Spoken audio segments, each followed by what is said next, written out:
who has left an indelible mark across sectors ranging from consumer products and healthcare to renewable energy and premium personal accessories. Most of the time in my business, whichever role I have been, somehow business development has always been the core part of it. I had offers from competition. If I was in gaming, I had a lot of offers from the competition. I recently completed my ESG certification. So Okay. I have done a sizable amount of study around the ESG subject, the BRSR reports. I've studied the pursuing board positions because I have completed my independent director certification, and I in a summer. And currently I'm sitting in an AC room and discussing things with you. So I have traveled.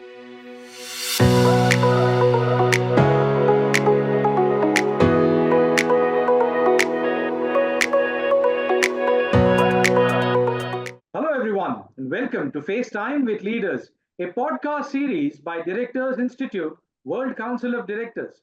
I am Rajesh Joshi, and today we are thrilled to have with us an industry luminary who has left an indelible mark across sectors ranging from consumer products and healthcare to renewable energy and premium personal accessories.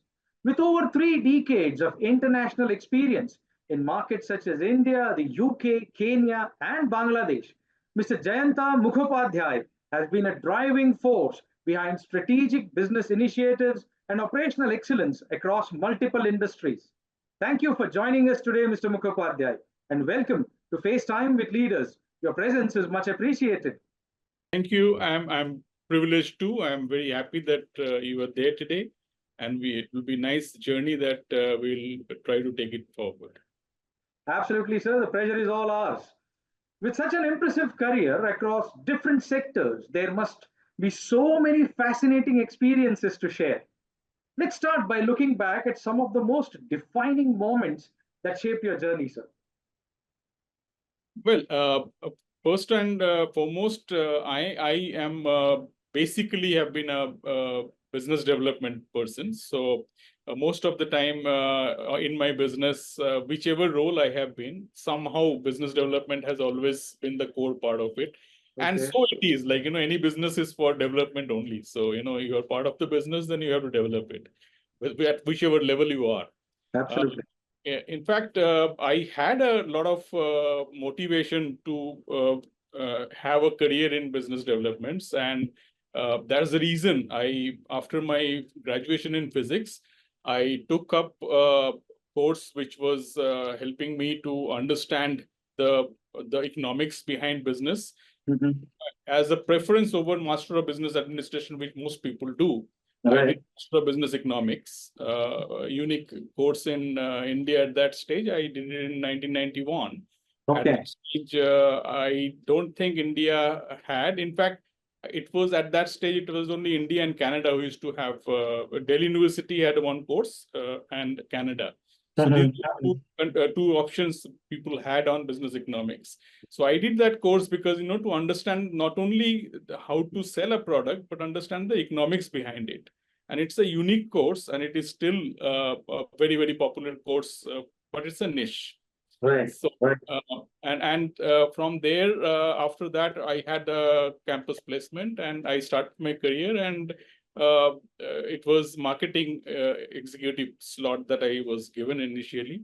But very soon I moved to sales, and sales is where I find if anybody is in having a career in business, unless he has the knowledge of ground level and the grassroots level operations, it is impossible for him to pick up where to add value to. Right. Right. So I started my career with Polar International, which was the industry leader in fans in my part of the country. Mhm. I was in the corporate office. Had as a management trainee, I had to do all those functions which are relevant to the business, like from logistics to sales to commercial to marketing, everything. Uh, but as I moved to the sales, and I started understanding that how important is sales to the whole overall business, Mhm. how the distribution network, understanding of the complete their expectations, how to deliver that, how to create demand in the marketplace so that the product moves at every stage. So that was the key learning that I picked from that organization as a management trainee. And then I moved on to various areas of business. One question that a lot of people ask me that, why so many industries, rather than usually people stick to an industry or two, but I have, in my career, I have never repeated a industry in my entire career. So I have always moved with newer products, newer industries.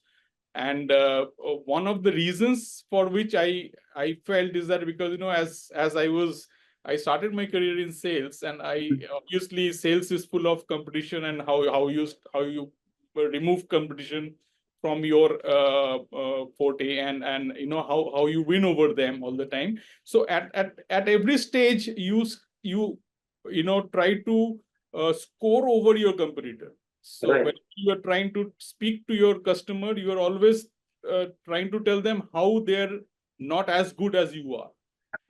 I never could relate to the fact that, get back to the same competitor and joining them, because the part of the industry that you'll be mostly working on with the competitor. That's what people do, from Colgate to Liver, from Hindustan Liver to Nestle. I never thought that I can do it, especially because I have mostly worked with the leaders of the industry. Going to a follower was never in my agenda. And after one or two companies, other companies also realized that, he is not going to be in the same industry. So people started approaching me from a different industry. So it moved on.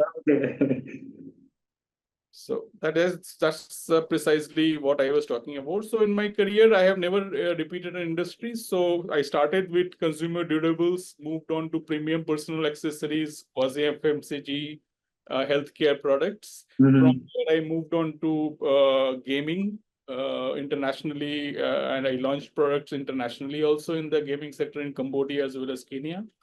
From there, I at the end of that, it was in the year 2008 when I realized that, look, what I have learned in 1991 mostly have been outlived. Most of them are not holding anymore. And things have got in, like ERP, the digital marketing, social media. So I thought, let me take a break. At 40 years of age, a lot of people plan to consolidate his career, and it was also entering the recession, 2008, if you remember, internationally. It was not the best of the years. The Lehman Brothers. Let me get back to academics and pick up more. So I went to UK on my own money and pursued MBA. Okay. And my subject was new product development in small medium enterprises. Okay. And I secured a distinction in that. And I had a lot of consulting opportunities in UK. So I pursued a few of them, are also known to many people because, we have been, having a lot of publications on that. So, and that's how, and then after I came back, I had developed a lot of interest in the small medium enterprises. And I have initially started working with a mid-sized company at the top level, and then moved on to develop my own consulting. Okay. So what basically you're trying to say is you're not just limited to a particular part of the entire business development process. So business development is one, sales is another, new product development is one, which obviously involves a lot of R&D.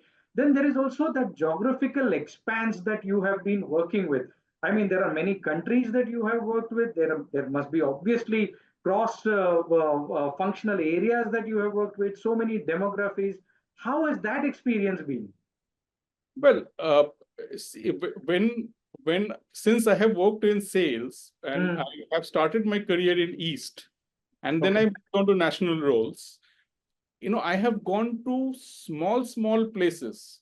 And in India itself is like a continent. Like, if you go to Kerala, you go to Arunachal Pradesh, they are not having any kind of a similarity with the rest of the part, whether it is language or it is the kind of, habits and customs they have. So in my life, I have never felt any iota of discomfort while facing a newer environment. So be it China, where I had no idea about the language, they had no idea about my language. People don't even speak English, but I have traveled all on my own, mostly in public transports, so that I understand the routes, I understand the villages, I understand the depth of the geography, and I am very comfortable at it. If you put me to, I mean, even in my consulting, I have not chosen my comfort areas. Like, client's need is my need. So even if he asks me to develop some plans for the improvement of the workflow in the factory, I am as comfortable over there. So irrespective of, because that's where, that is what I'm saying. Business development is not only sales and marketing. Business development is how you develop a business. Even if you implement an ERP or IT infrastructure over there, overhauling of IT infrastructure, it is as much of a business development as it is going and collecting order from a retail point. Absolutely. Sir, your career has truly been fascinating. There's no doubt about it. Spanning over 3 decades and crossing industries as diverse as consumer products, healthcare, renewable energy, and more. What initially drove you to explore such varied fields, and how did it all begin for you? Yeah, as I mentioned, because it was diverse, I had no other option but to get into newer industries and newer products, because I didn't want to repeat and go Right. to competition. So if I was in Bausch Lomb, there were offers from competition. If I was in gaming, I had a lot of offers from the competition. So those are obvious, but I can't go because I've been underplaying them in the marketplace. So I can't go and tell them, look, I was telling I go to the same retailer or distributor and say, look, I told you a lie that last time. This is actually better. So it was not, it's ethics doesn't permit me to pursue Absolutely. that route. And I got into that and I started enjoying. So when I see, if in my life, a lot of people have an experience of 30 years, 33 years, but Mhm. many of them have 33 into one. One, right, Experience. right, So one right, experience repeated for 33 years. right. In my case, it is 33 into 1. So it is not 1 into 33. So I enjoyed, because I have gone in terms of diverse industries, diverse countries, unknown. I mean, Cambodia is a very different country. Absolutely. Kenya, you have a completely different perception. When I went there for the first time, 2006, people had a very different perspective about Kenya. It was Right. like unknown, something unknown. So, but then I was very comfortable. I have gone from villages to villages, like the smallest of villages, Wow. Nakuru, Nyeri, Eldoret, Kisii, Kisumu, and then Meru, Embu, all those places where you will find that even in India, I have not traveled as much, but I have gone there because we were in pursuit of speed. Right, So right. we, as you will find a mention in my profile, that Campaign Critic is a large marketing publication over there, Mhm. and they have appreciated my company at that stage, because we were the fastest to get into the $1 million turnover over Wow. there, and we had 900 POS set up in a small country like Kenya, which is like, if you talk of India, it is not bigger than maybe UP. So Right, so right. 900 POS we got and installed in 2006, which was very early stage for IT, I mean, in the world. Absolutely amazing. Sir, on a lighter note, did you ever imagine your journey would take you across so many industries and countries when you started out, maybe? Yeah, well, it is no for me, because when you are a very young management graduate, you look at rosy pictures, like you will sit in an office in a CEO's room, and you will be having people coming to you. You ask them to visit the market, and you come. So those were the kind of perception I also entered the industry with. But then, as I started moving, I understood the importance of gathering more and more information, and the typical that Rolling Stone gathers no moss kind of a understanding, that you keep moving, as much you can pick up as fast you can pick up, more you can leverage in the later part of your career, and you can Right. enrich your organization. Absolutely, absolutely, sir. It is absolutely amazing. Your international experience, out of the many that you actually shared with us, is something that truly stands out, especially your time as the Chief Operating Officer for EsseGroup Enterprises joint venture in Kenya. Leading a major business in a new market is never easy, but you managed to achieve rapid expansion during your tenure. Could you share with us some of the unique challenges you faced while operating in Kenya, and how did you overcome those to drive such remarkable growth? You already mentioned you had more than 900 COAs, you said? POS, point of sales. Oh, POS, sorry. You had 900 point of sales already in a country like Kenya, which is the size of Uttar Pradesh, as you rightly mentioned. I mean, how did you achieve it, sir? Well, first of all, when I landed in Kenya, I had a lot of because it was mainly a joint venture, and a joint venture with the Kenyan African country as a representative or the chief operating officer of the parent company, which has set into the joint venture with the African company. You have a responsibility of safeguarding the company's interest, and a lot at stake over there in a foreign country where law and order is not in your control, and Right. it is quite manageable at the local level by the other party. Okay.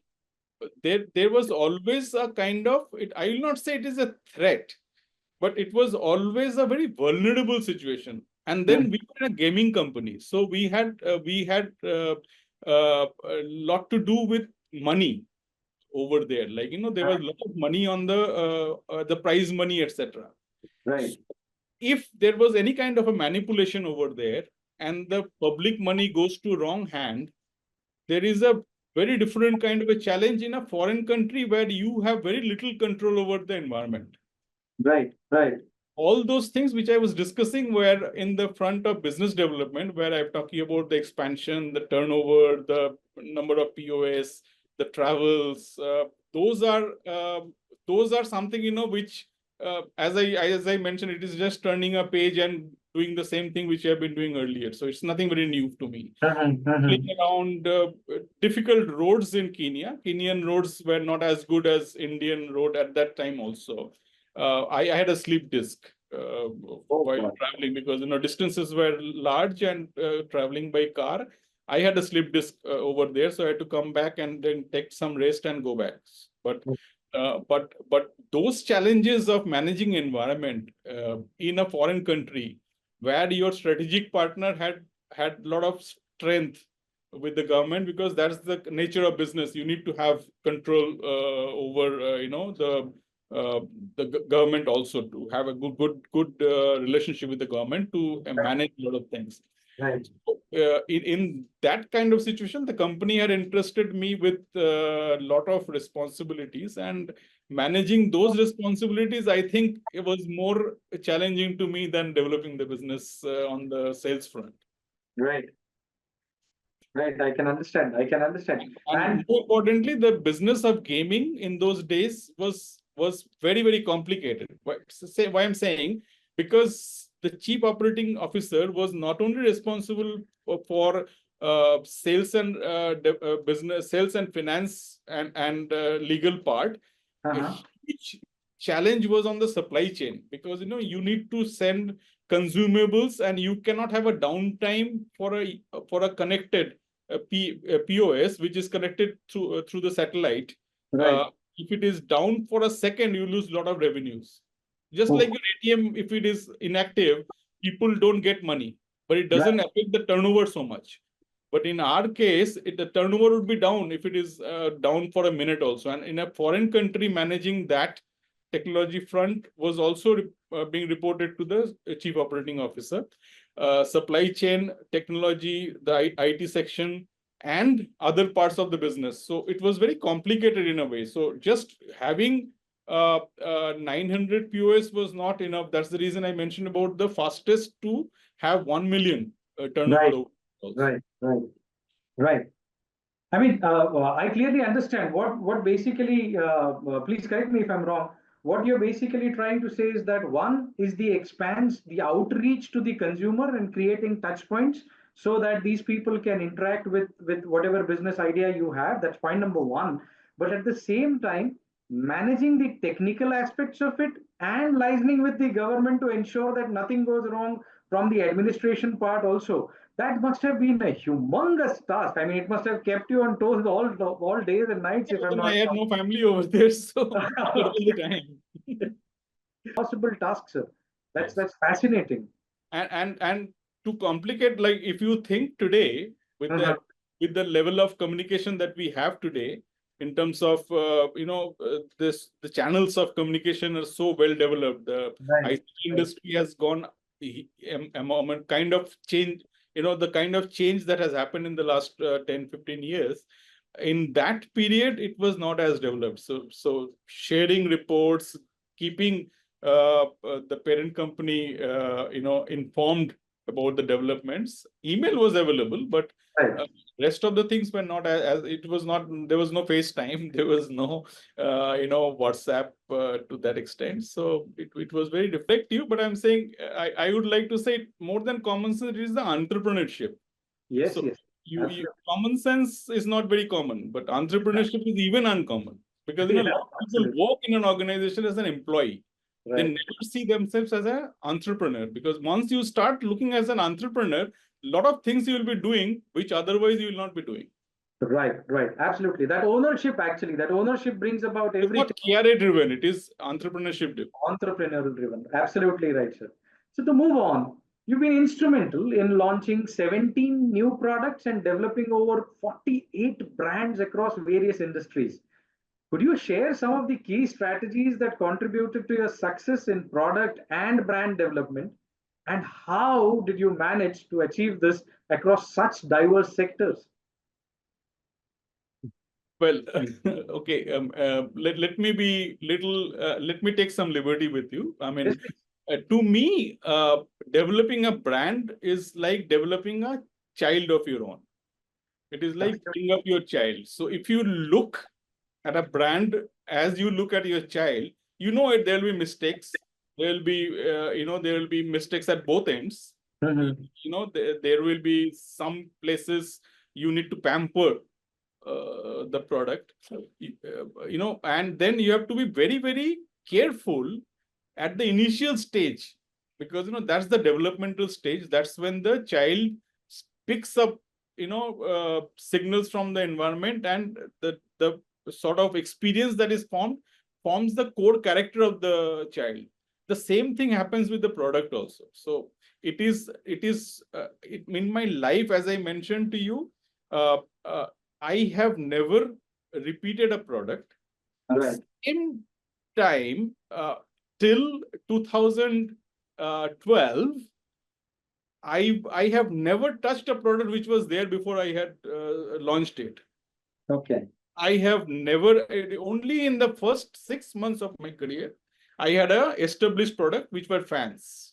But after 6 months, I was given to launch a fan which the category didn't exist. It was a kids fan called Cool Cats, and we launched. I took the team to launch that product in the year 1992 to Mumbai.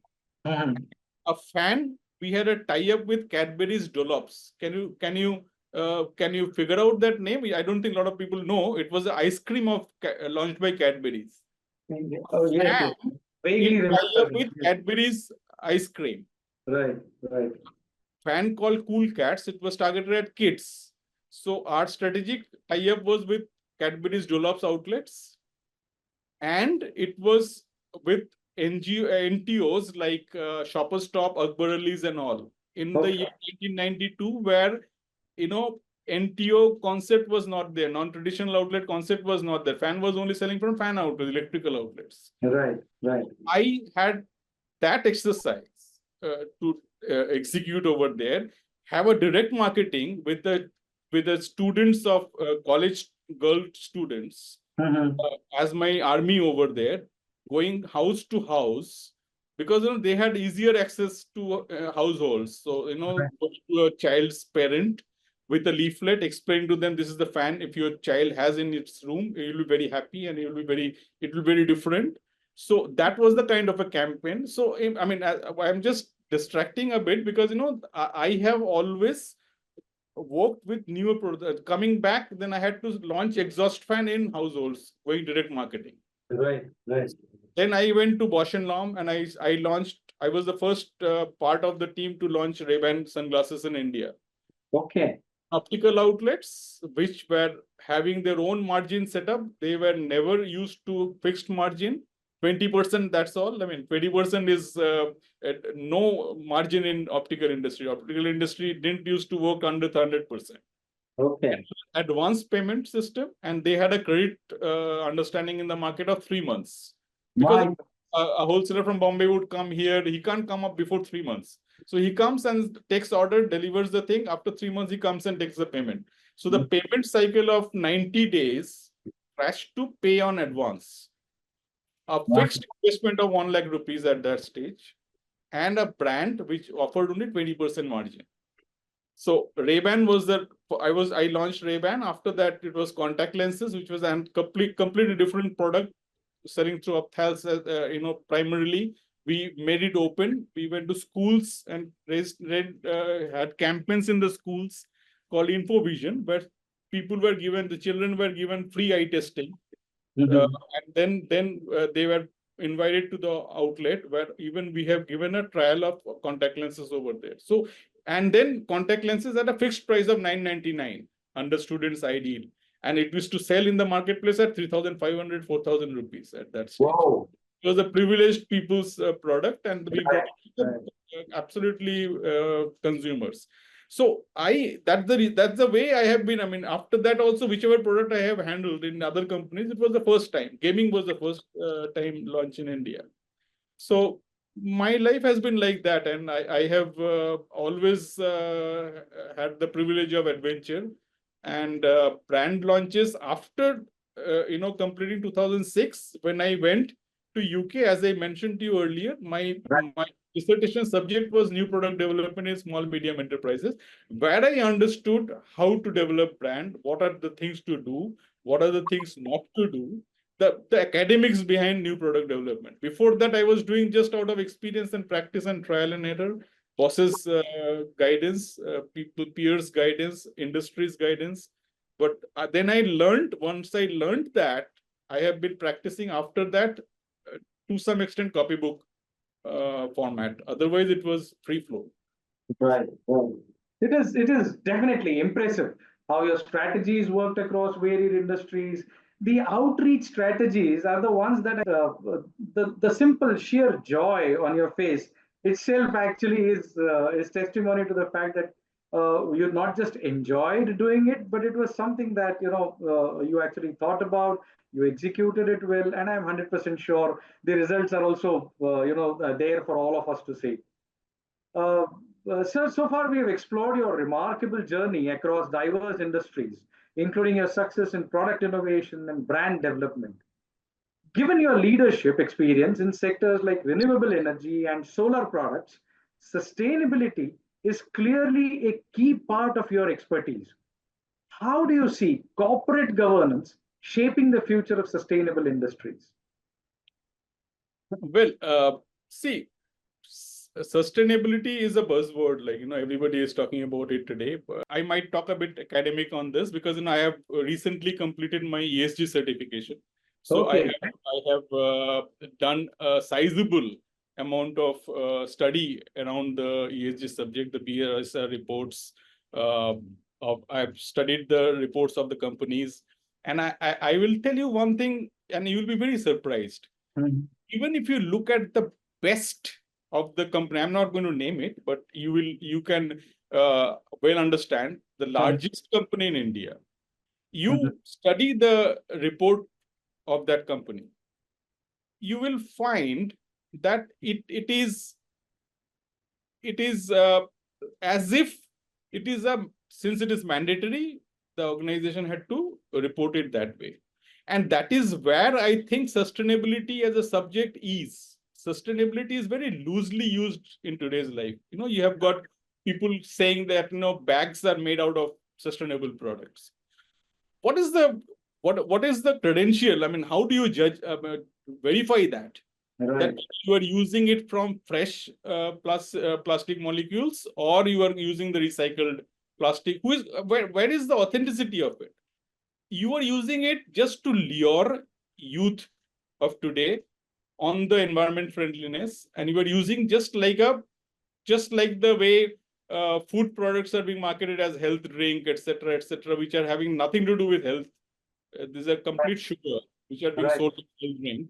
So the same thing is being done to the sustainable products also. I have worked with solar product companies. We were manufacturing solar lamps, we were manufacturing solar panels, etc. I mean, there is no manufacture in India. It was all China knockdown condition and then assemble over here, because there are 2 or 3 companies at that stage, Vikram Solar or something. Some of those companies who were there in India, they were trying to assemble panels only. They were not, the chips and etc. were not being, solar chips were not being manufactured over here. So, but sustainability products are different. Okay, if you talk about solar panels, etc., those are sustainable products and those are nature friendly. But the government policy, doesn't give so much of incentive yet that you start having that coming up. But on the governance point, I think a lot of transparency, a lot of ethics, a lot of belief in the nature as such. See, for an example, I'll just give you an example of financial audits.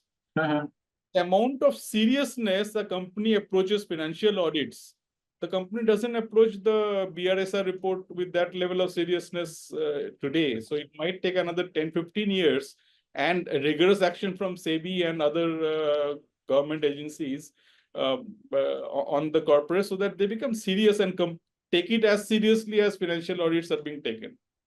So that is where my understanding of sustainability as an approach. As I mentioned to you, the best of companies are using it just as a tick box exercises. What governance practices do you think are crucial to driving long-term sustainability and accountability, especially in sectors like renewable energy, if we want to keep our discussion limited to it?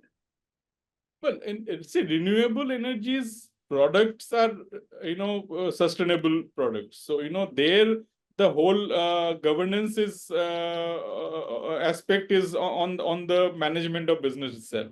So I think that is not the right example when you talk of sustainability, because how many renewable energy companies are there? There are how many companies are there who are polluting the environment, who are abusing employees, in terms of exploitation. I have been to other countries also, very, very large countries, where I have been in the factories. I have seen them manufacturing, and I have seen the kind of exploitation that goes on over there. So the best of Asian countries in manufacturing, you can well understand the names. And since you have mentioned some of the names in my initial introduction itself, so sustainability will succeed. The governance of sustainability will succeed when organization take it as seriously as, that's the reason I mentioned it, when you take it as seriously as you take financial audits or the governance of the business. Sustainability as a fad, or just, okay, fine, I am also looking at, making it green, making a workplace a better place to do, better place to work, or the governance part of it, managing shareholders, stakeholders, etc., etc. Those are fine. But just for mentioning that, if you use the word sustainability, it will not, India, the world will not be a better place for our future generations to be coming in. Absolutely, sir. So that's actually a great perspective on how governance can directly impact sustainability efforts. And the most important part is that sustainability no longer has to be just it out, and then obviously have certain checks and balances in place to ensure that it is sustainable. The sustainability effort is sustainable enough. Absolutely. During the course of the business, and that's absolutely amazing. So throughout this conversation, we've covered your incredible career and the vast range of industries you have impacted.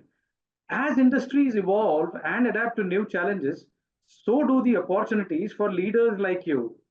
Looking ahead, what emerging trends excite you the most in the industries you've been a part of? No, well, I'm at the moment pursuing board positions because I have completed my independent director certification, and I don't know which organization will put me on the board. I have no Right. choice. So my industry background has very little relevance at the moment. I might be in a garment company's board, so I'll be talking about something else over there. I might be in a sustainable company's board. But what is amazing? And which what is very different from the way I have been doing most of the business is the has been created by the advent of uh, uh, the kind of advent of IT as a Hmm. as a as a as a enabler of business. Mhm. I think it is going to play a major role uh, in the way organization or a source of competitive advantage in a way, like Right. uh, Right.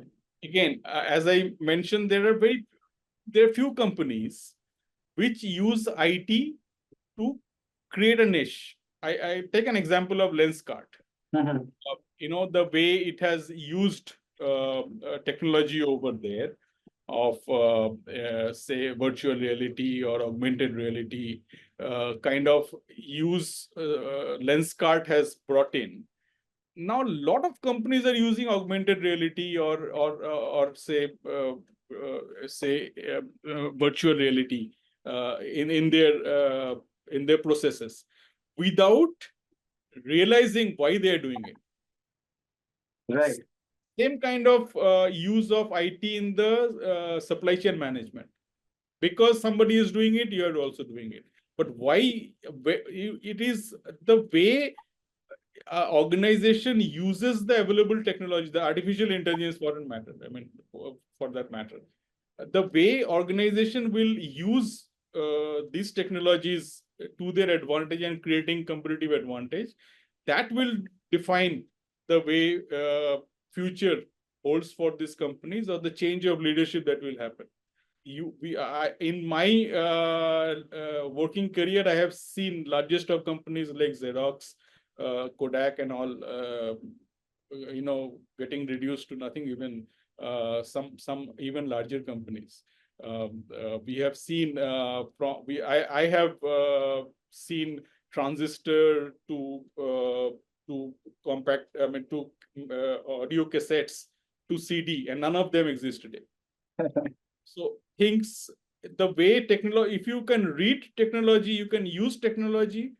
I in my digital director's certification, I was privileged to have advantage of going through various cases which are there, how organizations have been using this digital technology all across, whether it is blockchain or it is say Internet of Things, AR, VR, artificial intelligence, all these things, the way organizations have used it as a competitive advantage, as a leadership position, are the things which are going to make a difference. And of course, ESG, because it is not a buzzword, environment, social, and governance.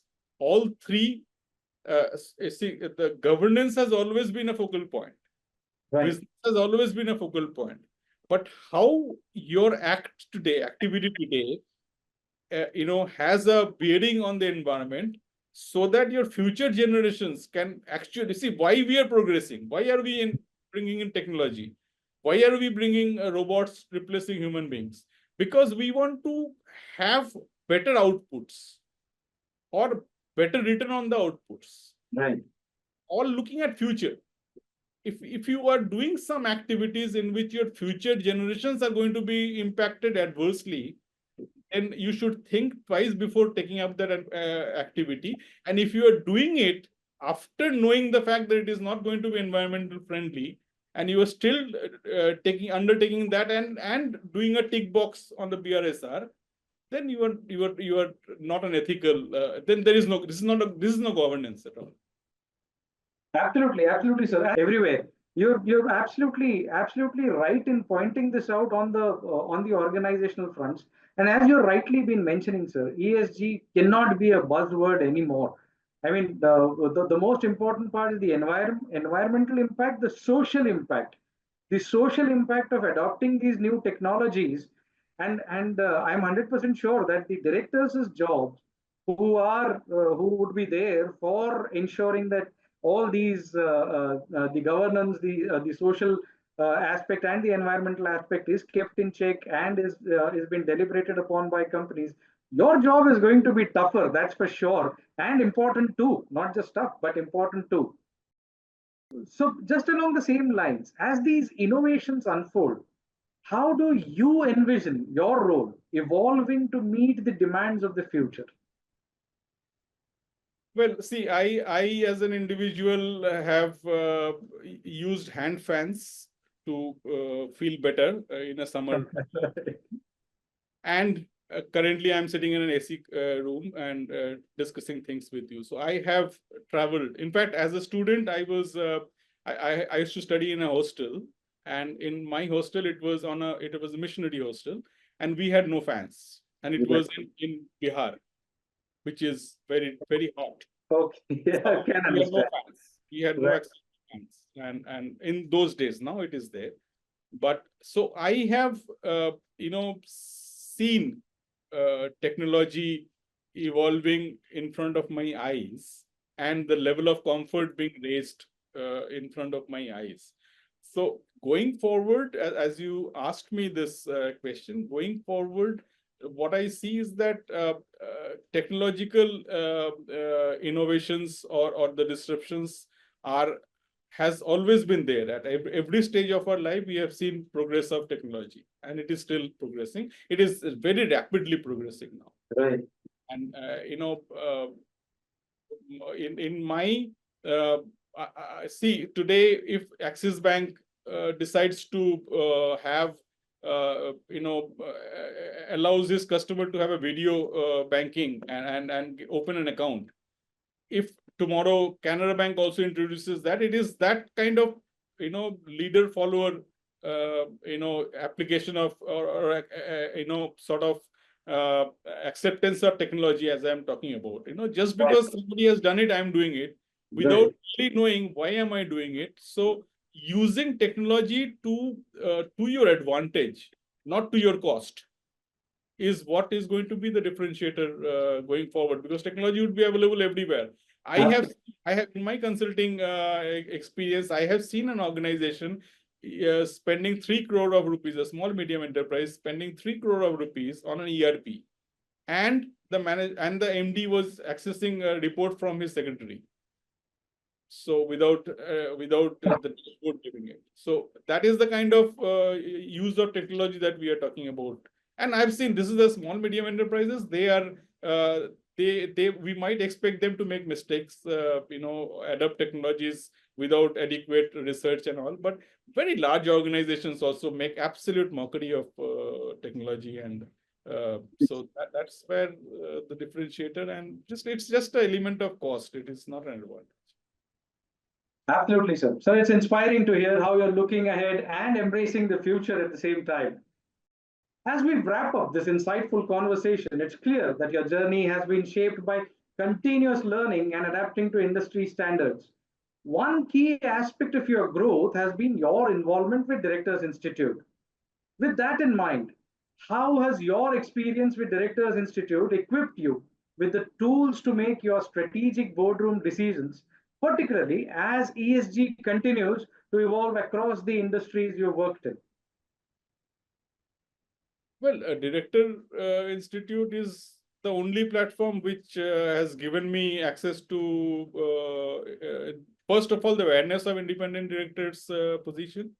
And then it has educated me to get certified, take the exam of,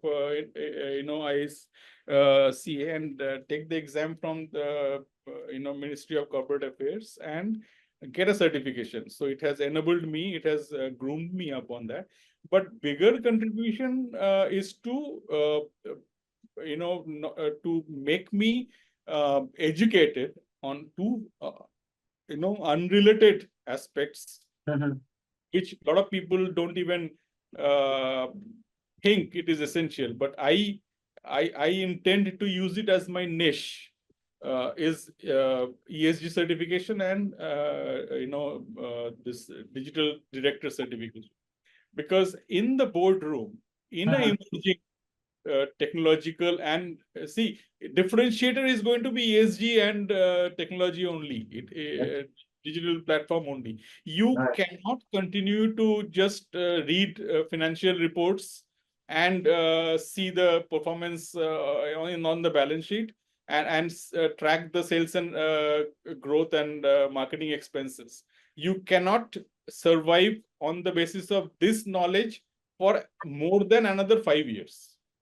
Beyond that, how aptly and how rigorously you are implementing ESG in your organization, and how honestly and how sincerely you are doing it. That is going to be, and somebody who doesn't have a knowledge of ESG, see, ESG definition is not enough. There is a huge load of learning modules which Director Institute has taken me through, which today I even have a dashboard on ESG, and I complete a dashboard access so that an organization who wants to implement ESG in their organization can use my dashboard. Now, that interest level was not there had I not interacted with directors. So ESG was a subject which I would have learned maybe through newspapers or magazines. But this is a different level, I mean, that I have been given. Digital technology, the Director Institute, the Digital Director certification that I have has given me access to modules and very, very eloquent teacher. Like in ESG, like I have pleasure of getting introduced to the mentor who has been taking classes over there. He's a lamplighter in the industry on ESG front, and the same is in digital platforms. So the best of mentors are there with you in this institute, and that is not only for getting a certification, for understanding the subject so that you can sit in the boardroom and create a differentiator over there. Maybe you can help the chairman understand certain points of these two very important aspects, in addition to your certificate of an independent director. Absolutely, absolutely. It is absolutely great to hear how the institute has influenced your approach. Mr. Mukhopadhyay, we are truly grateful for the wealth of insights you've shared today. Your journey across industries and markets has been both inspiring and enlightening. Thank you again for taking the time to be with us. Thank you, Rajesh, for your nice questions and taking some information out. I am otherwise a very modest person. These are not to boast about my knowledge, but since you asked certain questions, I thought let me expose all my audiences, whoever will be following this, to get sensitized to certain aspects of corporate governance, which are going to be real differentiator in the years to come. Absolutely, absolutely, sir. The pleasure was all mine, and this is not just an anchor speaking, but truly on a very personal level, I am enlightened as well. On behalf of Directors Institute, we wish you continued success and look forward to witnessing your future accomplishments, sir. Thank you very much. That brings us to the end of this episode. We hope you found today's discussion as inspiring as we did. Stay tuned for our next episode where we'll dive into more captivating stories from visionary leaders driving change across industries. Until then, keep pushing boundaries and making a difference. This is Rajesh Joshi at Directors Institute. Thank you.